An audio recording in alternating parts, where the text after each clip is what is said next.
Good morning. Thank you all for being here today. So as Jim mentioned, SLO Food Bank and food banks really across the nation have been in the news recently.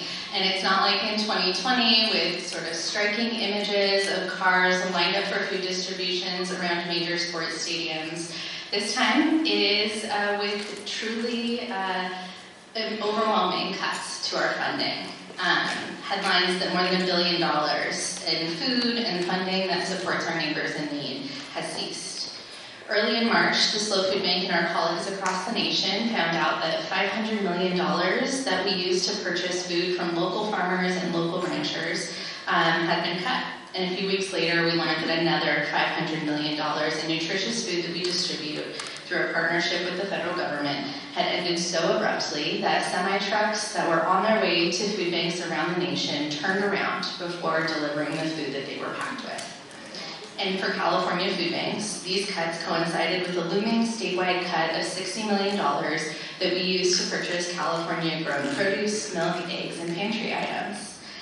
Locally, this translates into $1 million in funding cuts for some of our most impactful partnerships with regional farmers and producers at a time when food costs are about 30% more than they were 5 years ago.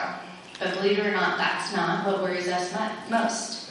Thanks to this amazing community that we are a part of, we are confident that even with funding cuts, we are going to be able to ensure that access to fresh, nutritious food is possible for everyone in SLO County.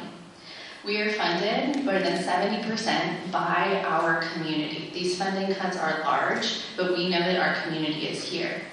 Over the past year, we welcomed a record number of people into our recurring giving program that's now over 1,000 businesses and individuals strong and provides continuity in these times of uncertainty. We also get to work with more than 1,900 different volunteers each year, including the Astound team, as you saw earlier, who do the work of more than 7 full-time staff members and ensure that food is picked, packed, and distributed throughout every community and neighborhood in SLO County with care and dignity. Our strength and resilience comes from this army of people who work shoulder to shoulder every single day to care for our neighbors. But believe it or not, even all of that work pales in comparison to the partner we rely on most to feed our neighbors. Formerly known as food stamps, and in California known as CalFresh, because apparently we like to give things fancy names, SNAP provides grocery cards to qualifying families to purchase food that they need, with all the proceeds going to the markets and grocery stores that they shop at. In SLO County, more than 30,000 people benefit from SNAP, and it is responsible for $75 million a year in sales at local grocery stores and farmers markets. SNAP is without a doubt the best, most proven tool we have to fight hunger in a country that is lucky enough to have abundant, healthy food. As our most far-reaching program to address food insecurity, SNAP has a budget of more than $100 billion a year and distributes roughly 10 times more food than every single food bank in the country combined. Yet changes are actively moving through Congress that would cut SNAP by 10% or more. Even our amazing, dedicated local army that, as Jim mentioned, is currently nourishing more than 45,000 different people each month and moves nearly 5 million pounds of food a year, would not be able to feed SLO County in the face of this cut, which has been described as, quote, the financial equivalent of wiping out every food bank in the United States, and more importantly, has real impacts on the lives of real people, especially on the lives of children and seniors. We know from recent experience that cuts to SNAP also have a direct impact on the number of people who turn to the SLO Food Bank for support. In March of 2023, pandemic-era supplements to SNAP ended, and our food bank saw an immediate and sustained increase of 27% increase in the number of people that we are serving, and that stands today. To meet the increased food insecurity caused by the currently proposed 10% cuts to SNAP, our food bank, warehouse over by the airport, would need to double in size. This is an increase that's quite honestly a little bit hard to imagine, but what's harder to imagine is what happens if we can't do that. When nutritious food becomes scarce, people experiencing hunger are forced to make impossible choices between food, healthcare, and other basic needs. And I don't need to tell this group that that impact is also felt by local businesses. When a grocery store or farmer's market in rural counties like ours sees a decrease in sales, they too are forced to make tough choices, cutting hours, charging more, or even closing. And with fewer markets and fewer customers, it becomes even harder than it already is to be a farmer or rancher in SLO County.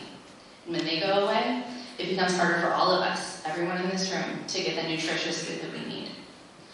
While threats facing food insecurity are real, I'm not trying to be here today to be an alarmist. It is incredibly an honor to be here to discuss this, because the first step is raising awareness. And unless you have personal experience with it, hunger and the collaborative systems that we have in place to combat it are nearly invisible. It's one of the reasons that we're inviting the community to come out and see our work in action on Hunger Awareness Day. Unless you've been or seen one of the volunteers hustling to pack breakfast backpacks to nourish thousands of children over the summer, seen the size and height of the pallets of food that we deliver to more than 70 other nonprofits in SLO County, or seen the amazing quality of produce that we receive from local farmers, it's hard to imagine what it actually looks like to feed 45,000 people each month, let alone what it would take to double that effort.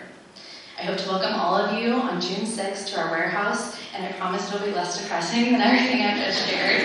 And please RSVP, we would hate to run out of food. But it'll be an opportunity for everyone to come together to see what this looks like, because when we work together, it truly is amazing what we can achieve.